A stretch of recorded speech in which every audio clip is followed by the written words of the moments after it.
picture yourself running away to join the circus as a trapeze artist? No? Too risky? You don't have to be on a high wire to be hurt in a fall. Ladders, used incorrectly, can lead to injuries. Let's take a look at some of the most common causes of ladder accidents.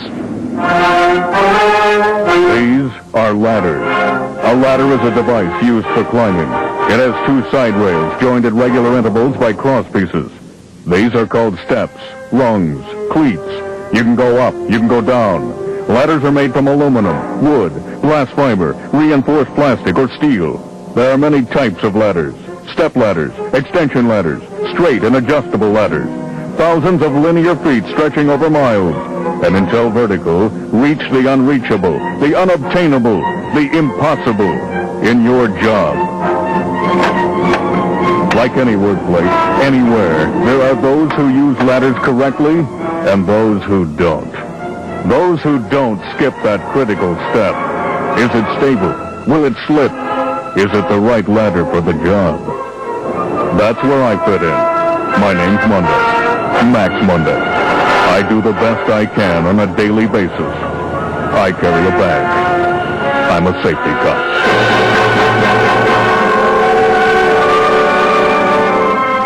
The story you're about to see could be true.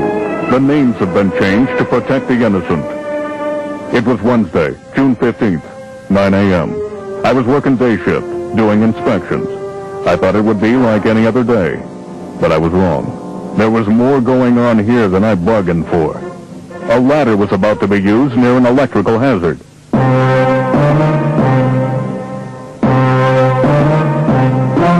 Hey, mister, what are you doing there? What do you mean? I'll tell you what I mean.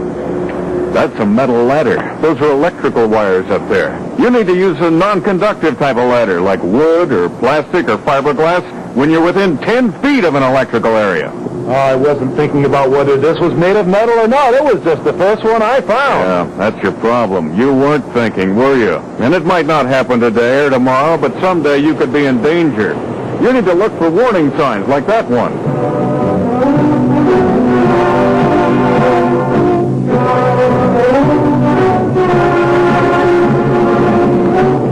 What's going on up there? I was just going up on the tank to measure the... You better come down off that ladder on the double, ma'am. Do you realize that in order for you to safely embark out on that tank, your ladder needs to extend at least 3 feet above the point of support? But, Sergeant, I was being really careful. I thought... Just the facts, ma'am. Just the facts. Sergeant, I did secure the ladder at the top and check the surrounding area for stability and sure footing. I just didn't want to take the extra time to extend the ladder. It just reached the top. Plus, it's a bit awkward for me to handle by myself. It was a quick job, really. Sometimes the quick way can be the deadly way, ma'am. You try to take a shortcut, you may be setting yourself up for a long fall. If you've got time to be lying around a hospital bed, you've got time to work safely. In fact, the only way to work right is to work safely. You get my meaning, ma'am? Good. So, if you're using a ladder to gain access to a roof or other area, the ladder needs to extend at least 3 feet above the point of support. It's a quick trip to a long fall around here. I wonder if these people know that before using ladders, they should be trained. And they should know how to inspect a ladder before use. Yeah, it seems simple enough.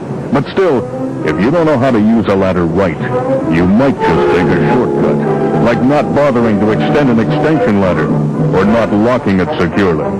Those are the kinds of surprises that can really ruin a day. Even with step ladders, they have to make sure it's fully open and the metal spreader is locked before starting to climb. The feet should be on a flat surface. Not so fast, mister. Extension ladders should only be adjusted while standing at the base. That way you can see if the locks are engaged correctly. You want to make sure those footings are proper, too. All right? You don't want this thing slipping on you. And if those are adjustable footings, why, you should make sure that's been done properly.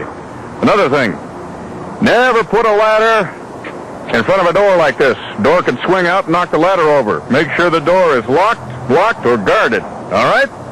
All right. Be sharp. If you can't operate a ladder safely, or it's too heavy to move, ask for help. Never use a ladder that is broken, that won't lock securely, or is cracked or missing rungs. Check pulleys and rope for wear before use. Always tag faulty or defective ladders, and get them out of use so someone won't use them. A ladder should be placed so that the distance from the base to the support structure is about 1/4 the working height of the ladder. So here, for example, if it's 12 feet from the base of the ladder to the point of support, then the base of the ladder should be 3 feet away from whatever the ladder is leaning against. See what I mean? Some ladders even have these handy guides on the sides that indicate when you're at the right angle. Let me lay a few facts on you. When working on a ladder, make sure it's in the proper position. You don't want to ever overextend or reach while you're on a ladder. And always face the ladder. Face the ladder! And before you're climbing it, make sure your soles are clean and free from grease and stuff. That looks good. All right, go on up there. Now, when you're going up, keep both hands free. Carry your tools in a belt, and if something needs to be brought up or down the ladder, use a rope. Or have that guy help you. Yeah, that's good. And don't adjust that ladder while you're standing on it. And stay off the top 3 rungs, too. All right. Well, that wraps it up here for the day. It's what I do. Safety. Sometimes it's ladders. Sometimes it's not. You never know where I'll turn up, but wherever it is, whatever's being done, when I'm around, it's done safely.